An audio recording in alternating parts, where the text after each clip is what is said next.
Hello बेटा जी, कैसे हैं आप। My name is Manoj Rana, welcome to eel academy. आज जो है वो हम करने वाले हैं क्लास 10 चैप्टर 1 एक्सरसाइज 1.3 और क्वेश्चन नंबर 1। क्वेश्चन नंबर 1 जो है वो हमें कह रहा है बेटा जी, prove that root 5 is irrational. तो रूट 5 को इरेशनल हम कैसे प्रूव करें। जानते तो हैं हम इरेशनल होता है, लेकिन इसका एक प्रोसेस है बेटा। तो प्रोसेस हमारे को एनसीईआरटी वालों ने जो दिया हुआ है उसे स्टेप बाय स्टेप फॉलो करते हैं। और जैसे कि हम हर एक वीडियो में करते हैं बेटा जी, जैसा हम बोर्ड में अटेम्प्ट करने वाले हैं बिल्कुल वैसा ही मैं आपको बताऊंगा। तो सबसे पहले इसका जो प्रूफ होता है वो कॉन्ट्रेडिक्टरी प्रूफ है बेटा। तो सबसे पहले हम लिखते हैं टू कॉन्ट्रेरी, यानी उल्टा। जो आप कह रहे हैं हम उसके उल्टा जा रहे हैं, ठीक है। To contrary we assume that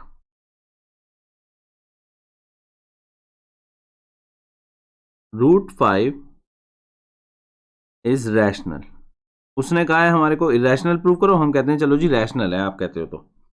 अब ऑब्वियस है, अगर मान लो हम कह रहे हैं कि रैशनल है और वो कह रहा है कि इरेशनल प्रूव करो, तो हमें कहीं ना कहीं तो अपने आप को गलत प्रूव करना होगा। तो अब ये कैसे करें। तो हम रैशनल जो नंबर्स होते हैं उनकी प्रॉपर्टीज़ में चले जाते हैं। अब रैशनल नंबर की प्रॉपर्टी क्या होती है कि बेसिक जो डेफिनेशन है बेटा जी उसकी, कि हम यहाँ पर कोई भी रैशनल नंबर जो है उसे पी अपॉन क्यू फॉर्म के अंदर एक्सप्रेस कर सकते हैं। तो हम कहेंगे कि चलो जी, अगर मान लो ये हमारा रैशनल है, तो हम कहते हैं then for some co primes. को प्राइम्स मतलब दो प्राइम हम ऐसे ले रहे हैं जिनके बीच में कोई भी हमारे पास कॉमन फैक्टर नहीं है। इनफैक्ट अगर मान लो प्राइम है तो वो अपने आप में ही ये चीज़ एक्सप्लेन करते हैं, लेकिन हमेशा हम को प्राइम्स लिखते हैं। तो हम कहते हैं then for some co primes P and Q,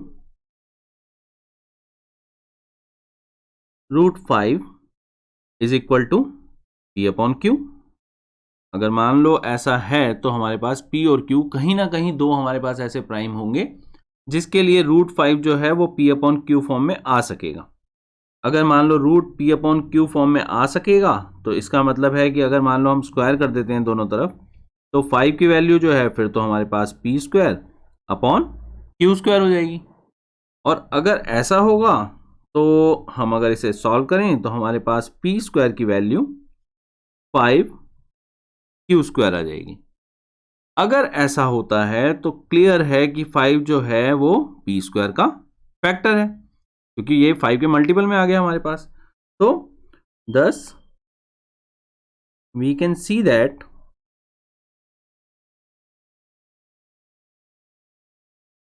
5 is factor of P square. ऐसा कब हो सकता है। ऐसा तो सिर्फ तभी हो सकता है जब 5 जो है वो पी का भी फैक्टर हो। ये मैं आपको एक्सप्लेन कर देता हूं बेटा। अगर मान लो हम प्राइम्स की बात कर रहे हैं, अब मान लो हम कहते हैं 3 और हम 3 का स्क्वायर ले लेते हैं, तो 3 का स्क्वायर 9 हो गया।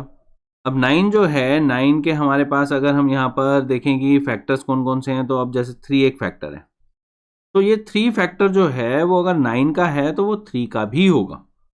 अगर मान लो हम कोई और ले लेते हैं, और इस चीज़ में हमेशा ध्यान रखना ये सिर्फ प्राइम्स के लिए है बेटा। अगर मान लो हम यहाँ पर 4 का स्क्वायर लेते हैं तो यहाँ पर 16 आएगा। अब 16 का फैक्टर जो है वो 8 है, लेकिन 8 जो है वो 4 का फैक्टर नहीं होता। तो ध्यान रखना हमेशा प्राइम्स के लिए ये वाला लॉजिक काम करता है, कि अगर मान लो कोई सा भी प्राइम लेंगे, हम प्राइम का स्क्वायर करेंगे और हम कहेंगे कि प्राइम का स्क्वायर जो है वो हमारे को वहाँ पर कोई भी एक फैक्टर दे रहा है, जैसे इस केस में 5 देगा ये हमारे को। तो ऐसे में हमारे पास ये सिर्फ तभी पॉसिबल है जब ये जो है ये मेन नंबर का भी फैक्टर हो। अब जैसे 25 का फैक्टर 5 है तो 5 का भी फैक्टर 5 है। तो ये वाला लॉजिक जो है ये हमेशा हम यूज़ करते हैं। अब यहाँ पर हम कहेंगे कि अगर मान लो हमारे पास 5 जो है वो फैक्टर है पी स्क्वायर का, तो हम यहाँ पर लिखेंगे क्या, हम लिखेंगे it is only possible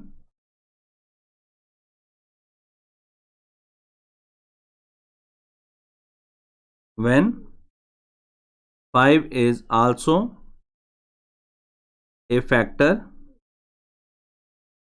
of P. ऐसा तो सिर्फ तभी हो सकता है जब वो पी का फैक्टर हो। अगर पी का 5 फैक्टर है तो इसका मतलब जो पी है उसे हम 5 की टर्म्स में एक्सप्रेस कर सकते हैं। तो इसका मतलब जो है हम कह सकते हैं then p is equal to 5, और साथ में हम एक कांस्टेंट ले लेते हैं, मान लो हम कहते हैं 5k for some integer k। ऐसा तो सिर्फ तभी हो सकता है।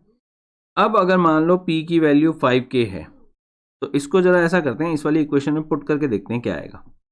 तो यहां पर जो है वो हम कहते हैं पुटिंग दिस वैल्यू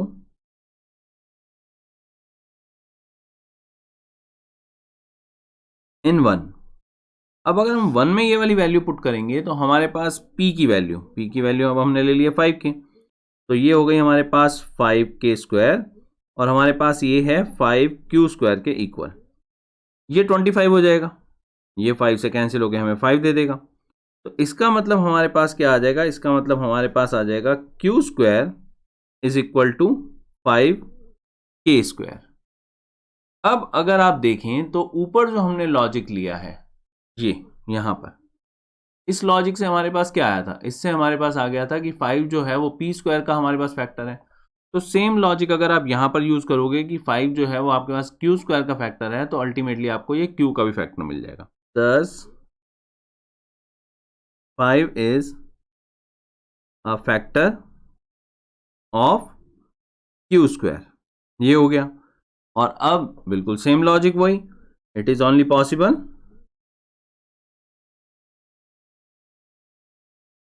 स्टेटमेंट आप जानते ही हैं, बिल्कुल ऊपर वाली स्टेटमेंट ही मैं यहां पर देने वाला हूं, when 5 is also a factor of q। ऐसा तो सिर्फ तभी हो सकता है जब वो q का भी फैक्टर हो हमारा। तो अब हमारे पास जो है, अगर हम ये वाली स्टेटमेंट देखें और ये वाली स्टेटमेंट देखें, तो 5 जो है वो p का भी फैक्टर है और q का भी फैक्टर है। Hence 5 is a common factor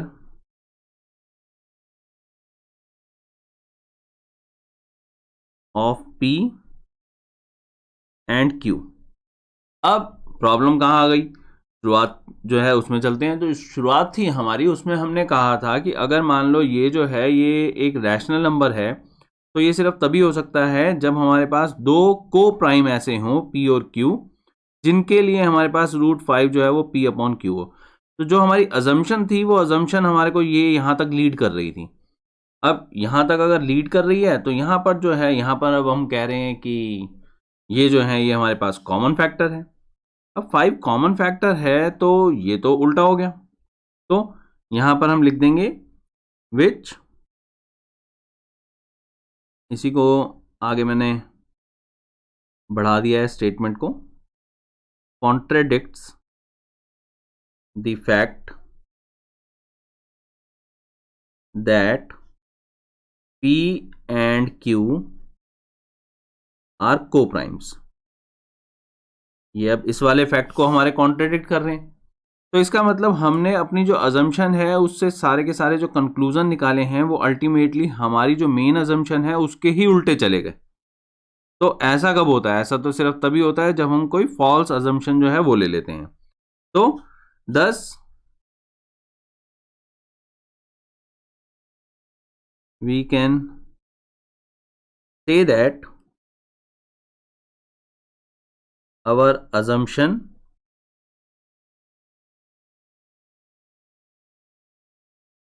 was wrong।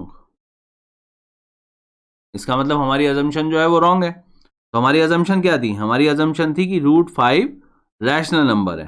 तो अल्टीमेटली अगर हमारी assumption wrong है तो हमें फाइनली मिल क्या रहा है, इसका मतलब ये हो गया hence √5 is irrational। तो ये हमारा वे होता है बेटा जी किसी भी इरैशनैलिटी को प्रूव करने का। सबसे पहले हम कह देते हैं कि चलो जो वो कह रहा है उसका उल्टा, यानी हमारे पास जो भी रूट में दिया हुआ है वो एक रैशनल नंबर है। जब वो रैशनल नंबर हम मान लेते हैं तो वहां पर कोई ना कोई वहां पर को प्राइम होने चाहिए, वो ए बी पी क्यू जो मर्जी आप ले लो, जो कि एक्सप्रेस कर सकें उस रूट को। स्क्वायर करने पे हमारे को यहाँ पर इस तरह से ये मिल जाता है। अब इससे हम प्रूव कर देते हैं कि हमारे पास जो भी नंबर है स्क्वायर करने पे जो भी आएगा वो फैक्टर है उस स्क्वायर का और उस नंबर का। सेम लॉजिक जो है वो दूसरे को प्राइम के लिए यूज करते हैं, और अल्टीमेटली हमारे पास वो जो मेन नंबर होता है जो हमें रूट में दिया होता है वो हमारे कंक्लूजन्स के हिसाब से जो है वो एक कॉमन फैक्टर बन जाता है जो भी हमने को प्राइम्स लिए हैं उनका। और को प्राइम्स का कॉमन फैक्टर तो हो नहीं सकता, तो अल्टीमेटली हमारी अजम्पशन जो है वो हमारे को गलत गलत गलत लीड करते हुए ऐसे पॉइंट पर ले आती है जहाँ पर हम अपनी मेन अजम्पशन को देखते हैं तो उसके कॉन्ट्रडिक्शन में चले जाते हैं। तो वहाँ पर आकर हम बोल देंगे कि हाँ हमारी अजम्पशन जो है वो गलत है और √5 जो है वो इर्रेशनल है। एक्सरसाइज 1.3 का second question, prove that 3 + 2√5 is irrational. अब फर्स्ट क्वेश्चन जो है उसमें हमने √5 को इर्रेशनल प्रूव कर दिया है। अब हम करने वाले हैं बेटा जी 3 + 2√5। तो शुरुआत में अगर आप देखेंगे तो थोड़ा सा मेथड जो है वो डिफरेंट है। उसके बाद अगर आपने फर्स्ट क्वेश्चन किया, और मैं ये इंसिस्ट करूंगा बेटा जी अगर आपने फर्स्ट क्वेश्चन नहीं किया तो आप फर्स्ट क्वेश्चन जरूर कीजिए, क्योंकि अगर आप पहले वो समझेंगे तभी आपको ये जो सेकंड क्वेश्चन है ये समझ में आएगा बेटा। तो अब यहां पर हम क्या करते हैं, जैसे हमने फर्स्ट में प्रोसीड किया था, हम कहते हैं टू द कॉन्ट्रेरी, मतलब हमने जो है वो उल्टा अज्यूम कर देना है, जो वो कह रहा है उसका उल्टा।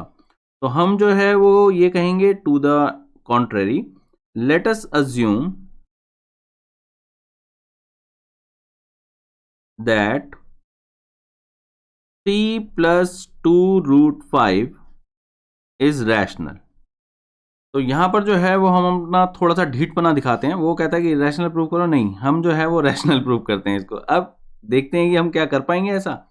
तो अगर मान लो हम कहते हैं रैशनल है, तो रैशनल की हमारी जो बेसिक डेफिनेशन है बेटा कि अगर मान लो हमारे पास दो नंबर्स हैं जो कि को प्राइम है, को प्राइम का मतलब जिनके बीच में कोई कॉमन फैक्टर नहीं है, हम हमेशा उनकी रेशो में रैशनल नंबर को एक्सप्रेस कर सकते हैं। ये जो रैशनल नंबर है इसमें अगर आप पहले देखेंगे तो ये रेशो है, तो अगर वो रेशो में यहाँ पर एक्सप्रेस हो सकते हैं तभी वो रैशनल होते हैं। तो अब यहाँ पर हम कहते हैं देन फॉर टू को प्राइम्स P एंड Q, को प्राइम्स याद रखेंगे आप जिनके बीच में कोई भी कॉमन फैक्टर नहीं होता। तो और वन को लिया नहीं जाता, ध्यान रखना। अब ऐसा मत कहना कि हाँ वन तो सबका ही फैक्टर हो जाएगा। तो वन को छोड़कर अगर मान लो हम कहें तो कोई भी कॉमन फैक्टर जो है वो इनके बीच में नहीं है। तो अगर हम कहें कि कोई से दो हमने ऐसे ले लिए हैं P एंड Q, तो हमारे पास बचे यहाँ पर 3 + 2√5 जो है वो अब हम एक्सप्रेस कर पाएंगे P/Q फॉर्म में। ठीक है जी। अब अगर मान लो ऐसा है तो ये 3 जो है इसको अगर मान लो इस साइड ले जाएं हम, तो यहां पर हमारे पास क्या आ जाएगा, हमारे पास आ जाएगा 2√5 इज इक्वल टू P/Q -3। और अगर हम मान लो एलसीएम ले लेते हैं तो हमारे पास P - 3Q/Q, ये इस फॉर्म में आ गया। ये जो हमारे पास 2 है जो यहाँ पर मल्टीप्लाई में है वो उधर जाकर डिनोमिनेटर में चला जाएगा। तो अगर हम इसको आगे सॉल्व करें तो हमारे पास √5 की वैल्यू जो है वो आ जाएगी P - 3Q/2Q। तो ये आ गया। अब जो P और Q हैं ये तो हमारे पास को प्राइम्स हैं, को प्राइम्स जो हैं वो तो रैशनल नंबर्स ही होते हैं। तो अगर हमारे पास P और Q वहां पर रैशनल नंबर हैं तो यहां पर हम बता देते हैं since P and Q are rational, therefore P - 3Q is also rational and thus, और क्योंकि ये जो है वो रैशनल है तो ये जो हमारे पास है P - 3Q/2Q is also rational। ये जो है कभी भी ध्यान रखना बेटा जी, रैशनल नंबर को रैशनल नंबर से मल्टीप्लाई करोगे तो रैशनल आएगा, रैशनल नंबर में से रैशनल नंबर माइनस कर दोगे तो रैशनल रहेगा, रैशनल नंबर को रैशनल नंबर से डिवाइड कर दोगे तो भी रैशनल ही आएगा। तो रैशनल जो नंबर्स होते हैं उनके अंदर जो हमारे पास बेसिक ऑपरेशंस होते हैं, बेसिक ऑपरेशन आप जानते हैं प्लस माइनस मल्टीप्लाई और डिवाइड, तो जो भी बेसिक ऑपरेशन है अगर आप वो लेते हैं तो हमेशा वो रैशनल को रैशनल में ही देते हैं। तो हमारे पास फाइनली क्या आ गया कि ये पूरा का पूरा एक रैशनल नंबर है। ये इक्वालिटी का साइन जो है वो ये कह रहा है कि इसका मतलब √5 जो है वो रैशनल हो गया। तो इसका मतलब हम यहां तक पहुंच गए हैं कि 10 √5 इज आर रैशनल। तो यहाँ तक हम पहुँच गए। लेकिन अब ये तो तब तक ओके है बेटा जी कि ये सिर्फ 2 मार्क्स का आए और हम यहाँ पर जो है वो बता देंगे हाँ √5 एक रैशनल नंबर है, जो कि मतलब हमने प्रूव किया है वो ऑब्वियस है, उल्टा है। √5 हम जानते हैं इरेशनल होता है, तो हम यहीं पर लिख दें कि √5 is a rational number which contradicts the fact that √5 is irrational. तो हमने यहाँ पर ये प्रूव किया है जो कि कॉन्ट्रडिक्ट करता है रियलिटी को, और हम कहेंगे hence our assumption is wrong and 3 + 2√5 is irrational. तो हमारी अजम्पशन रॉन्ग हो जाएगी, तो ऑब्वियस है जो भी हमने शुरुआत में लेट किया था कि हाँ ये रैशनल है वो गलत हो जाएगा। लेकिन अगर मान लो ये इससे ज़्यादा मार्क्स के लिए आएगा तो आपका सॉल्यूशन इतना काम नहीं करेगा। तो हम क्या करेंगे, यहाँ तक तो चलेंगे ऐसे बेटा, और अगर जैसा कि मैंने आपको शुरुआत में कहा था कि आप फर्स्ट क्वेश्चन जो है इससे पहले जरूर करें, तो हमें जो है वो फर्स्ट क्वेश्चन जो है वो बिल्कुल सही वे में प्रोसीड करना होगा। अगर आप बच्चे वो नहीं करके आए हैं तो कोई बात नहीं, मैं आपको यहाँ पर पूरा का पूरा सॉल्यूशन दोबारा से देता हूँ। तो यहाँ तक तो हमने ये रैशनल नंबर जो है इस तक आ जाना है, और उसके बाद कह देना है देन फॉर 2 को-प्राइम्स, और P और Q हमने पहले ले लिए हैं तो कोई और ले लेते हैं। हम ऐसा करते हैं A और B ले लेते हैं, A एंड B। तो इसके लिए जो है वो हम बाय डेफिनेशन देखें तो √5 जो है वो हमारे पास A/B आ जाएगा। अगर ये A/B आ गया तो इसका मतलब क्या हो जाएगा, इसका मतलब है कि अगर हम स्क्वायर करते हैं तो हमें मिलेगा यहाँ पर A²/B²।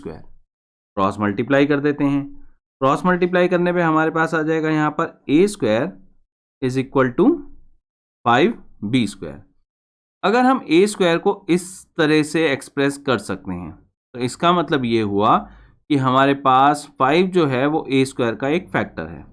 तो thus we can see that 5 is a factor of A²।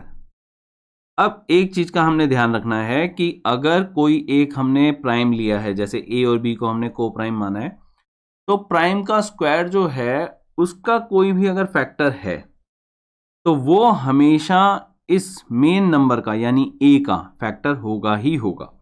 तो यहां पर हम लिख देंगे it is only possible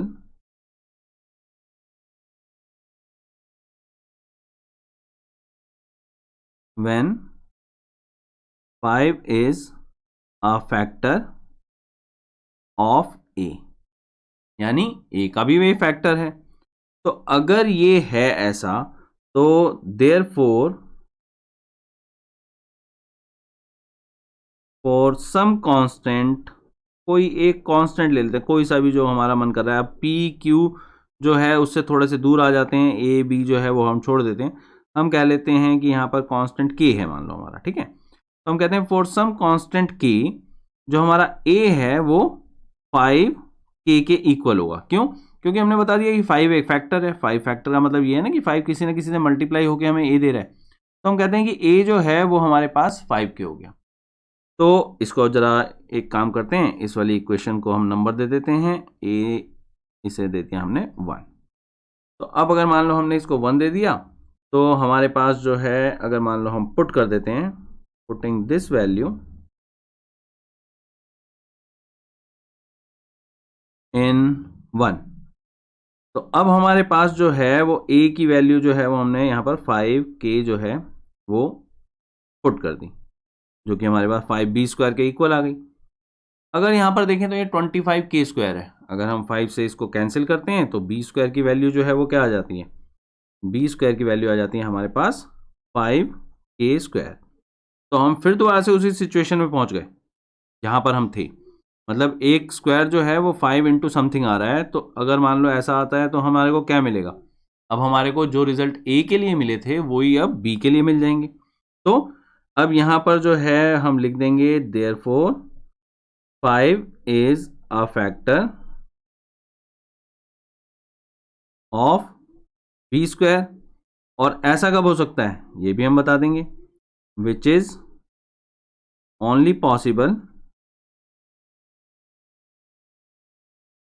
when 5 is a factor of B. ये तो सिर्फ तभी हो सकता है जब 5 जो है वो बी का भी फैक्टर हो।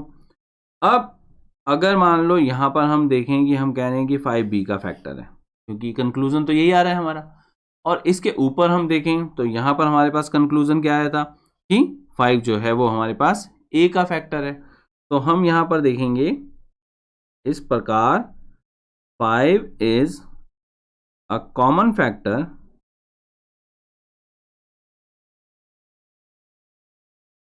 Of A and B. लेकिन अब यहां तो एक पंगा हो गया। वो क्या पंगा हो गया? अगर हम कहें कि ए और बी का कॉमन फैक्टर है तो हमारी अजम्पशन गलत हो जाती है, क्योंकि हम जो है अजम्पशन के बेस पे आ गए थे कि √5 एक रैशनल है, और फिर हमने कहा था कि ए और बी को प्राइम है। को प्राइम तो वो होते हैं जिनके कॉमन फैक्टर होते ही नहीं है। तो अब यहां पर जो है वो कॉमन फैक्टर आ गया, तो यहां पर हम लिख देंगे which contradicts the fact that A and B are को प्राइम्स। अब ये जो है जो हम फैक्ट लेके चल रहे हैं कि हाँ ए और बी को प्राइम है, ये तो उसके कॉन्ट्रडिक्शन में चले गए। तो इसका मतलब ये हुआ कि ये टोटल जो हमारी एक रॉन्ग अजम्पशन है वो हमारे को गलत गलत गलत रिजल्ट दिए जा रही है, और अल्टीमेटली हम फंस गए हैं। तो यही चीज़ हमने हमेशा इस कॉन्ट्रडिक्टरी मेथड के अंदर दिखानी होती है। हम हमेशा जो है वो जो भी हमसे कहता है प्रूव करने को उसका उल्टा जो है वो अज्यूम कर लेते हैं, और अल्टीमेटली दिखा देते हैं कि कहीं ना कहीं जो है वो हम स्टक हो रहे हैं। अब जो है वो यहाँ पर हम आकर स्टक हो गए हैं, इसके आगे हम नहीं बढ़ सकते, क्योंकि हमारी जो वहाँ पर अजम्पशन थी उसने हमारे को एक रॉन्ग सिनेरियो में लीड कर दिया। तो यहाँ पर ए और बी जो है वो को प्राइम है और कॉमन फैक्टर है, ये दोनों चीज़ें नहीं हो सकती। तो इसका मतलब क्या हुआ? इसका मतलब ये हुआ कि 10 we can say that √5 is irrational. अब इससे ये हो गया कि √5 जो है वो हमारा इर्रेशनल है, और अगर √5 इर्रेशनल है तो hence our assumption is wrong, ये हमने कह दिया। एंड जो हमारे पास मेन हमारा था यानी 3 + √5 इज इर्रेशनल। तो इसका मतलब हमारी अजम्पशन रॉन्ग है, और 3 + 2√5 जो है वो इर्रेशनल है। हम पहुंच गए हैं क्वेश्चन नंबर 3 पे, जो हमारे को यहाँ पर 3 पार्ट्स दे रहा है। सबसे पहले पार्ट की अगर हम बात करें तो ये कह रहा है हमने वहां पर प्रूव करना है कि 1/√2 जो है वो इर्रेशनल है। अगर आप फर्स्ट और सेकंड क्वेश्चन कर चुके हैं मेरे साथ तो इसमें कुछ भी नया नहीं होने वाला बच्चे। तो सबसे पहले जो है जैसा हम करते हैं, हम कहते हैं टू द कॉन्ट्रेरी, हम उल्टा जो है वो इसको लेट करते हैं। To the contrary let us assume, हम उल्टा क्या अज्यूम करेंगे? जो हमारे पास 1/√2 है उसको इर्रेशनल प्रूव करने के लिए हम पहले लेट करेंगे कि 1/√2 इज रैशनल। अब अगर मान लो ऐसा कर दिया तो क्या होगा? ऑब्वियस है हमें कहीं ना कहीं जो है वो अल्टीमेटली ये प्रूव करना होगा कि हमने गलत अजम्पशन ली थी। तो स्टेप बाय स्टेप शुरू करते हैं। सबसे पहले हमने अगर मान लो ये रैशनल ले लिया है तो हम कह सकते हैं देन फॉर 2 को प्राइम्स,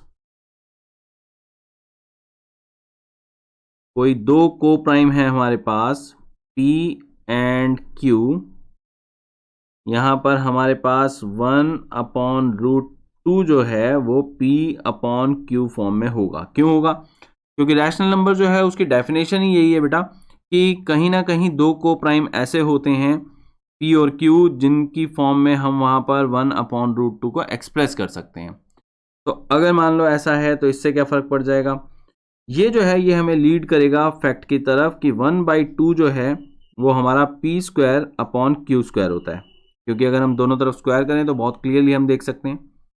ये किस फैक्ट की तरफ लीड करेगा? ये इस फैक्ट की तरफ लीड करेगा कि Q² जो है वो 2P² के इक्वल है। क्रॉस मल्टीप्लाई अगर हम कर देते हैं, अगर मान लो हमारे पास कोई भी एक नंबर जो है वो किसी के मल्टीपल फॉर्म में आता है तो ऑब्वियस है जो भी हमारा यहाँ पर नंबर है वो फैक्टर हो जाता है इस नंबर का। तो इस स्टेटमेंट ने हमें बता दिया कि 2 जो है वो क्यू स्क्वायर का फैक्टर है। तो thus we can see that 2 is a factor of q square. q जो है वो एक प्राइम नंबर है। प्राइम के स्क्वायर का फैक्टर तो तभी हो सकता है बेटा जी जब वो नंबर जो है वो प्राइम का भी फैक्टर हो। तो अगर मान लो हम कहते हैं कि यहाँ पर q स्क्वायर जो है उसका फैक्टर 2 है, तो it is only possible when 2 is a factor of q itself. तो ये जो है यही चीज हम यहां पर लिख देंगे, it is only possible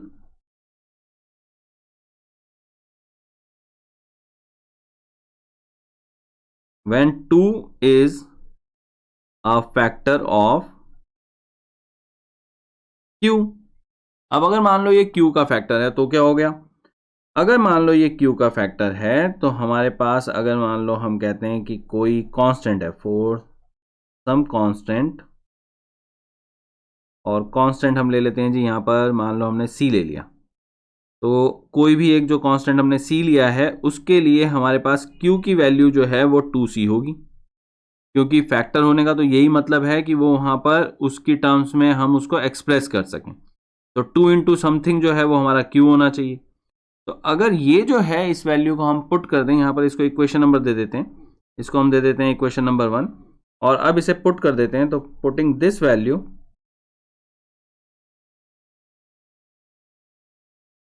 in 1, अब अगर मान लो हमने इसे पुट कर दिया तो हमारे पास यहाँ पर 2c जो है उसका स्क्वायर 2p स्क्वायर के इक्वल आ गया। जस्ट मैंने q की वैल्यू पुट की है यहाँ पर, और कुछ भी नहीं है।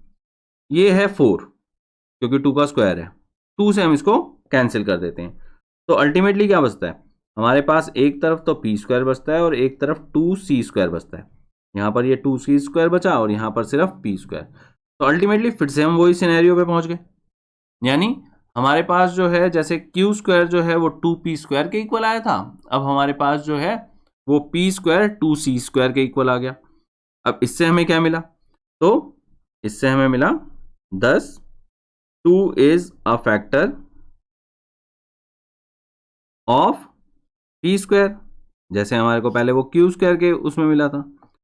लेकिन ये जो है ये कब पॉसिबल है, विच is only possible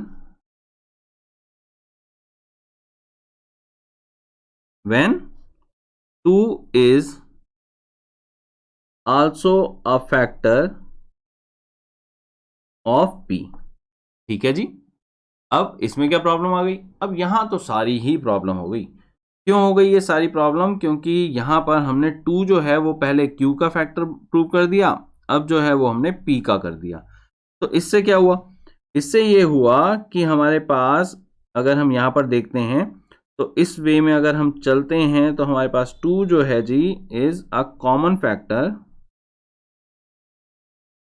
of p and q, ये आ गया। और जबकि हमने जो शुरुआत की थी उसमें क्या था, हमने तो ये कहा था कि p और q जो है वो तो को प्राइम है। को प्राइम तो वो होते हैं जो प्राइम हो और आपस में कोई कॉमन फैक्टर ना हो, मतलब एक ही अगर बात है, अगर को प्राइम जो है उनको हमने बोल दिया कि दो प्राइम है तो ऑब्वियस है उनका कॉमन फैक्टर तो हो ही नहीं सकता, क्योंकि 1 तो हम कभी फैक्टर्स में लेते नहीं है ऐसे। तो अगर 1 को छोड़कर और कोई वहां पर फैक्टर जो है वो कॉमन नहीं है तो यहाँ पर 2 कैसे आ गया, इसका मतलब कहीं ना कुछ जो है वो गलत है। अब वो गलत कहाँ है, तो पहले तो अब यही इसको कंटिन्यू कर देते हैं और यहाँ पर ये चीज बता देते हैं, which contradicts the fact that p and q are coprimes. अब क्योंकि हम कॉन्ट्रेडिक्टरी मेथड में हैं और हमने यहाँ पर दिखा दिया कि कहीं ना कहीं जो है हम लीड होते हुए ऐसे फैक्ट पे आ गए हैं जो हमारी ओरिजिनल अजम्पशन को ही वहाँ पर गलत मान रहा है, तो ऐसे में हम यहाँ पर कह देते हैं 10 we can say that our assumption is wrong. हमारी अजम्पशन जो है वो इसका मतलब कहीं ना कहीं जो है वो गलत हो गई, तभी हम यहाँ पर कुछ ऐसे फैक्ट्स पे आ गए जो कि हमारी ही वहाँ पर जो अजम्पशन थी उसको गलत प्रूव करने पे लगे हुए हैं। तो जी ऐसे में अगर अजम्पशन रॉन्ग थी तो फिर सही क्या है? तो सही ये है, हेंस 1/√2 इज इर्रेशनल। ये है हमारे पास सही फैक्ट। अब हम आ गए हैं थर्ड क्वेश्चन के सेकंड पार्ट पे, जो हमें कह रहा है बेटा जी कि 7√5 को हमने इर्रेशनल प्रूव करना है। तो बेटा 7√5 को अगर हमने इर्रेशनल प्रूव करना है तो हम 7√5 को इकट्ठा नहीं लेते, हम ऐसा करते हैं √5 को जो है वो हम वहां पर इर्रेशनल प्रूव करते हैं। तो 7 को अभी के लिए छोड़ देते हैं, और जब √5 जो है वो इर्रेशनल प्रूव हो जाएगा तो हम यहाँ पर आगे बढ़ेंगे कुछ बेसिक फैक्ट्स लेके। तो सबसे पहले जो है √5 को कैसे इर्रेशनल प्रूव करते हैं, हम जो है कॉन्ट्राडिक्टरी ले लेंगे। हम जो है जहां पर ये कह रहा है कि इर्रेशनल प्रूव करना है, हम यहाँ पर √5 को पहले रैशनल ले लेते हैं। अब ऑब्वियस है, अगर मान लो हम कह रहे हैं कि रैशनल है और वो कह रहा है कि इर्रेशनल प्रूव करो, तो हमें कहीं ना कहीं तो अपने आप को गलत प्रूव करना होगा। तो अब ये कैसे करें? तो हम रैशनल जो नंबर्स होते हैं उनकी प्रॉपर्टीज में चले जाते हैं। अब रैशनल नंबर की प्रॉपर्टी क्या होती है कि बेसिक जो डेफिनेशन है बेटा जी उसकी, कि हम यहाँ पर कोई भी रैशनल नंबर जो है उसे P/Q फॉर्म के अंदर एक्सप्रेस कर सकते हैं। तो हम कहेंगे कि चलो जी अगर मान लो ये हमारा रैशनल है, तो हम कहते हैं then for some coprimes, coprimes मतलब दो प्राइम हम ऐसे ले रहे हैं जिनके बीच में कोई भी हमारे पास कॉमन फैक्टर नहीं है। इनफैक्ट अगर मान लो प्राइम है तो वो अपने आप में ही ये चीज़ एक्सप्लेन करते हैं, लेकिन हमेशा हम कोप्राइम्स लिखते हैं। तो हम कहते हैं then for some coprimes P and Q, √5 is equal to P/Q। अगर मान लो ऐसा है तो हमारे पास P और Q कहीं ना कहीं दो हमारे पास ऐसे प्राइम होंगे जिसके लिए √5 जो है वो P/Q फॉर्म में आ सकेगा। अगर मान लो √P/Q फॉर्म में आ सकेगा तो इसका मतलब है कि अगर मान लो हम स्क्वायर कर देते हैं दोनों तरफ, तो 5 की वैल्यू जो है फिर तो हमारे पास P²/Q² हो जाएगी। और अगर ऐसा होगा तो हम अगर इसे सॉल्व करें तो हमारे पास P² की वैल्यू 5Q² आ जाएगी। अगर ऐसा होता है तो क्लियर है कि 5 जो है वो P² का फैक्टर है, क्योंकि ये 5 के मल्टीपल में आ गया हमारे पास। तो thus we can see that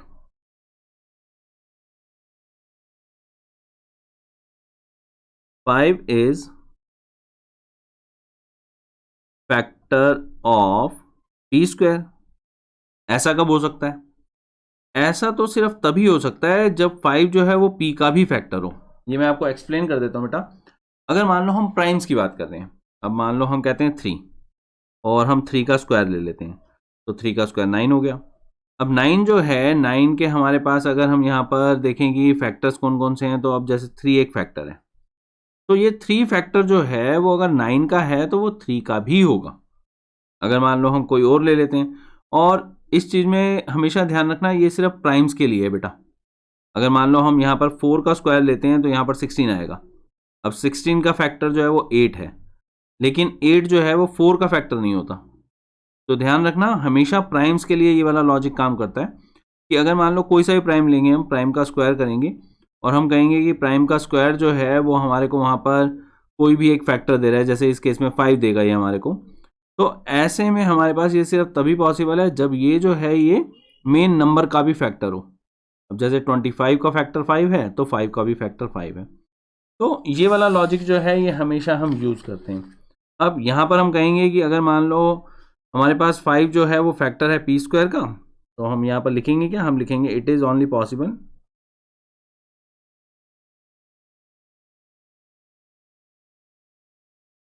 when 5 is also a factor of P। ऐसा तो सिर्फ तभी हो सकता है जब वो P का फैक्टर हो। अगर P का 5 फैक्टर है तो इसका मतलब जो P है उसे हम 5 की टर्म्स में एक्सप्रेस कर सकते हैं। तो इसका मतलब जो है हम कह सकते हैं then P is equal to 5, और साथ में हम एक कांस्टेंट ले लेते हैं, मान लो हम कहते हैं 5K for some integer k। ऐसा तो सिर्फ तभी हो सकता है। अब अगर मान लो p की वैल्यू 5k है, तो इसको जरा ऐसा करते हैं, इस वाली इक्वेशन में पुट करके देखते हैं क्या आएगा। तो यहां पर जो है वो हम कहते हैं पुटिंग दिस वैल्यू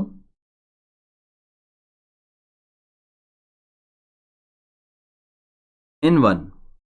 अब अगर हम 1 में ये वाली वैल्यू पुट करेंगे तो हमारे पास p की वैल्यू अब हमने ले लिया 5k, तो ये हो गई हमारे पास 5k स्क्वायर, और हमारे पास ये है 5q स्क्वायर के इक्वल। ये 25 हो जाएगा, ये 5 से कैंसिल हो गया, हमें 5 दे देगा। तो इसका मतलब हमारे पास क्या आ जाएगा, इसका मतलब हमारे पास आ जाएगा q square is equal to 5k square. अब अगर आप देखें तो ऊपर जो हमने लॉजिक लिया है ये यहां पर, इस लॉजिक से हमारे पास क्या आया था, इससे हमारे पास आ गया था कि 5 जो है वो p स्क्वायर का हमारे पास फैक्टर है। तो सेम लॉजिक अगर आप यहां पर यूज करोगे कि 5 जो है वो आपके पास q स्क्वायर का फैक्टर है, तो अल्टीमेटली आपको ये q का भी फैक्टर मिल जाएगा। thus 5 is a factor of q square, ये हो गया। और अब बिल्कुल सेम लॉजिक वही, it is only possible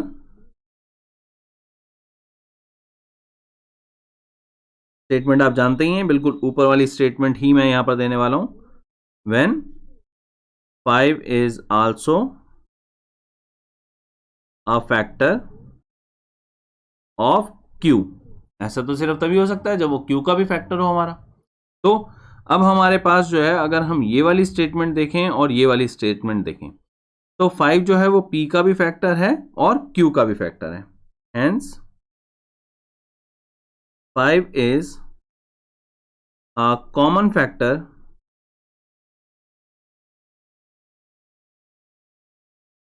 of p and q।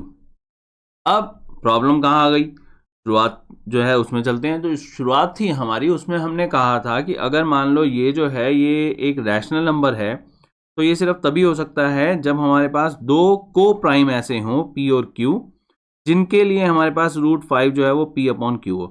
तो जो हमारी अजम्पशन थी वो अजम्पशन हमारे को ये यहाँ तक लीड कर रही थी। अब यहाँ तक अगर लीड कर रही है तो यहाँ पर जो है, यहाँ पर अब हम कह रहे हैं कि ये जो है ये हमारे पास कॉमन फैक्टर है। अब 5 कॉमन फैक्टर है तो ये तो उल्टा हो गया, तो यहां पर हम लिख देंगे विच, इसी को आगे मैंने बढ़ा दिया है स्टेटमेंट को, contradicts the fact that p and q are को प्राइम्स। ये अब इस वाले फैक्ट को हमारे कॉन्ट्रेडिक्ट कर रहे हैं, तो इसका मतलब हमने अपनी जो अजम्पशन है उससे सारे के सारे जो कंक्लूजन निकाले हैं वो अल्टीमेटली हमारी जो मेन अजम्पशन है उसके ही उल्टे चले गए। तो ऐसा कब होता है, ऐसा तो सिर्फ तभी होता है जब हम कोई फॉल्स अजम्पशन जो है वो ले लेते हैं। तो 10 we can say that our assumption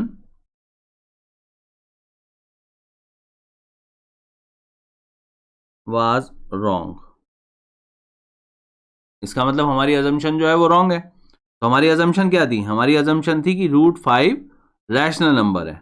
तो अल्टीमेटली अगर हमारी assumption wrong है तो हमें फाइनली मिल क्या रहा है, इसका मतलब ये हो गया hence √5 is irrational। तो ये हमारा वे होता है बेटा जी किसी भी इररेशनैलिटी को प्रूव करने का। अब जो है √5 जैसे हमने इररेशनल प्रूव कर दिया, अब हमने 7√5 को इररेशनल प्रूव करना है। तो अब हम क्या करेंगे, अब हम यहां पर लिखेंगे सिंस, बहुत सिंपल सा फैक्ट है, product of a rational and an irrational number is always irrational. ये सिर्फ एक फैक्ट है जो आपने अलग से वहां पर मेंशन करना है, और उसके बाद हम हमारे मेन रिजल्ट तक पहुंच जाएंगे। यानी हम यहां पर लिख देंगे देयरफॉर 7√5 इज इर्रेशनल। तो जहां तक हमने पहुंचना था वो हम पहुंच गए। जो हमने यहां पर किया है वो सिंपल ये कि हमने पहले √5 को वहां पर इर्रेशनल प्रूव कर दिया, और फिर √5 क्योंकि इर्रेशनल प्रूव हो गया तो इसलिए हम वहां पर आराम से स्टेटमेंट लिख सकते हैं कि अगर एक रैशनल नंबर लेते हैं 7 तो एक रैशनल है, और एक इर्रेशनल नंबर लेते हैं जो कि हमारा √5 है, तो अगर मान लो इसका प्रोडक्ट जो है वो हम अगर लेंगे तो हमारे पास 7√5 जो आएगा वो इर्रेशनल हो जाएगा। हम आ गए हैं एक्सरसाइज 1.3 के क्वेश्चन नंबर 3 के थर्ड पार्ट पे, जो कि लास्ट हमारा पार्ट है इस एक्सरसाइज के लिए। अब यहां पर ये कह रहा है बेटा जी हमने प्रूव करना है कि 6 + √2 जो है ये इर्रेशनल है। अब 6 + √2 इर्रेशनल है, इसमें हम ये तो जानते ही हैं कि हमारा 6 जो है वो रैशनल है। तो प्रॉब्लम कहां पर है? प्रॉब्लम है हमारे पास √2 में। तो अभी के लिए हम 6 वाला पार्ट जो है उसको साइड कर देते हैं, सिर्फ √2 के ऊपर कॉन्सेंट्रेट करते हैं। और यहां पर जो है वो हम ऐसा कर लेते हैं, सबसे पहले अज्यूम जो है वो उल्टा कर लेते हैं। We assume that √2 is rational. उसने कहा है इर्रेशनल प्रूव करो, हम कहते हैं जी ये रैशनल है। तो अगर मान लो ये रैशनल है तो हम कहेंगे then for some co primes P and Q, अगर मान लो ये रैशनल है तो रैशनल तो वो होते हैं जो P/Q फॉर्म में हम वहां पर एक्सप्रेस कर सकें। को प्राइम का मतलब सिंपल कि P और Q जो है इनके बीच में कोई कॉमन फैक्टर नहीं है, जस्ट वन है जिसको हम कभी भी फैक्टर्स के अंदर प्राइम फैक्टराइजेशन में लेते ही नहीं है। तो वन को छोड़कर अगर मान लो यहाँ पर कोई भी कॉमन फैक्टर नहीं है तो हम √2 को अब एक्सप्रेस कर सकते हैं P/Q की फॉर्म में। ये हमने एक्सप्रेस कर दिया। अब अगर हमने ये एक्सप्रेस कर दिया तो इससे क्या होगा, अगर मान लो हम स्क्वायर कर दें यहाँ पर दोनों तरफ तो हमारे पास 2P/Q ये हमारे पास आ गया।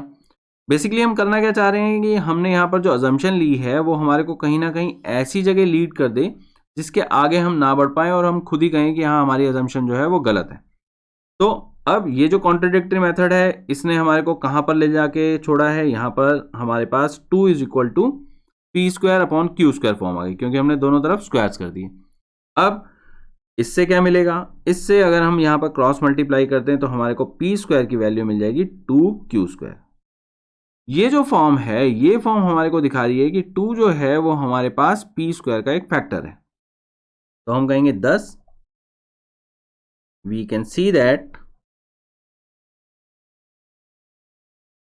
2 is a factor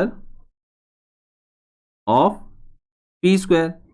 लेकिन P² क्या था? P² तो एक प्राइम था। प्राइम के स्क्वायर का फैक्टर तो कोई तभी हो सकता है जब वो उस प्राइम का भी फैक्टर हो। तो इसका मतलब ये हुआ कि हमारे पास 2 जो है वो हमारे पास जब तक P का फैक्टर नहीं है तब तक वो P² का फैक्टर नहीं हो सकता। तो इसका मतलब हम यहां पर ले लेंगे इट इज ओनली पॉसिबल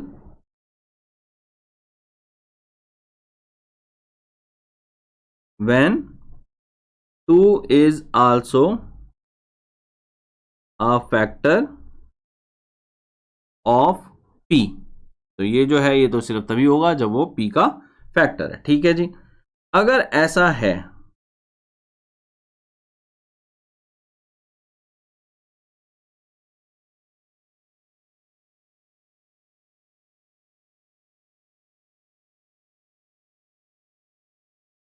कोई भी एक इंटीजर जो है वो हमारे पास ऐसा होना चाहिए जिससे हम इसको मल्टीप्लाई करें और P आ जाए।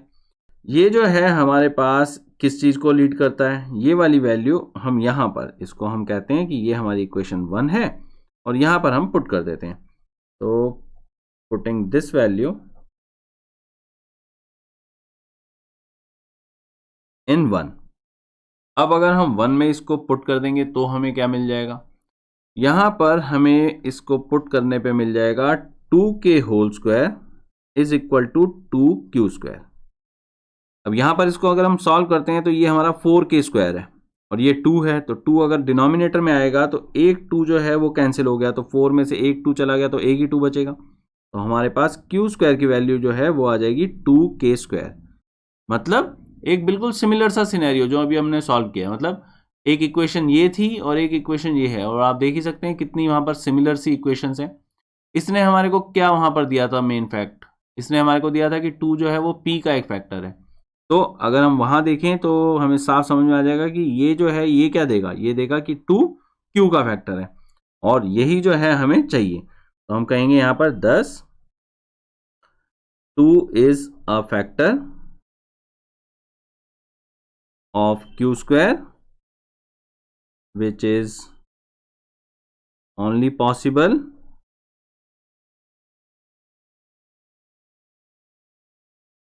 when 2 is also a factor of q। ठीक है जी, तो सेम हम वहां पर लॉजिक के साथ में यहां तक पहुंच गए। लेकिन अब जो है वो एक प्रॉब्लम ये आ गई बेटा कि यहां पर ये जो हमारे पास है, अब q का भी 2 एक फैक्टर हो गया और p का भी एक 2 फैक्टर हो गया। तो पहले मैं लिख देता हूं यही चीज। तो हम लिख देते हैं कि इस तरह से अगर हम बढ़ते हुए आगे बढ़ते हैं तो 10 2 is a common factor of p and q। अब ये तो नहीं हो सकता। क्यों नहीं हो सकता? क्योंकि हमारी शुरुआत ही ये थी कि p और q जो है वो को प्राइम है। तो अगर हमने शुरुआत में ये चीज कही थी कि वो को प्राइम है, तो अल्टीमेटली हम यहां तक कैसे आ गए? तो यहां पर इसका मतलब ये है कि कहीं ना कोई गड़बड़ हो गई। तो कोई ना कोई गड़बड़ क्या है? वो गड़बड़ है हमारी सबसे पहली स्टेटमेंट, यानी जो हमारी अजम्पशन थी। अगर हम अजम्पशन सही लेते तो ये सब कुछ जो है वो अपने आप सब कुछ सही सही सही और एक करेक्ट फैक्ट की तरफ हम आ जाते। लेकिन हमने क्योंकि शुरुआत में ही कुछ गलत लिया था, तो मैथमेटिक्स जो है वो हमेशा हमारे को वहां पर वो गलत गलत गलत ही लीड करता चला जाता है। अगर कुछ भी तुमने एक स्टेप गलत ले लिया तो उसके आगे के सारे स्टेप्स जो हैं वो अपने आप ही गलत हो जाते हैं। तो इसका मतलब हम यहां तक जो पहुंचे हैं वो कर क्या रहा है, सबसे पहले यहां पर बता देते हैं, which contradicts the fact that p and q are को प्राइम्स। अब यहां पर ये जो है ये इस फैक्ट को कॉन्ट्रेडिक्ट कर रहा है। तो 10 we can say that our assumption is wrong. इसका मतलब हमारी अजम्पशन जो है वो गलत है। और हमारी अजम्पशन थी क्या? हमारी अजम्पशन जो थी वो थी कि √2 रैशनल है, तो वो गलत है। तो इसका मतलब क्या हो गया? इसका मतलब हो गया हेंस √2 इज इर्रेशनल। अब √2 जो है वो तो हमने इर्रेशनल प्रूफ कर दिया, लेकिन जो हमारा मेन क्वेश्चन था वो हमसे कह रहा था कि हमने 6 प्लस √2 जो है उसको इर्रेशनल प्रूफ करना है। तो अब क्या करें? यहां पर हम कहते हैं नाउ 6 इज रैशनल। ये तो इसमें तो कोई कॉन्ट्रडिक्शन या कुछ है ही नहीं, ये तो बाय डेफिनेशन ही है, क्योंकि अदरवाइज जो है नेचुरल नंबर और होल नंबर की डेफिनेशन ही हमारी गलत हो जाएगी। तो 6 तो हमारा रैशनल है। तो now 6 is rational and since sum of a rational and an irrational number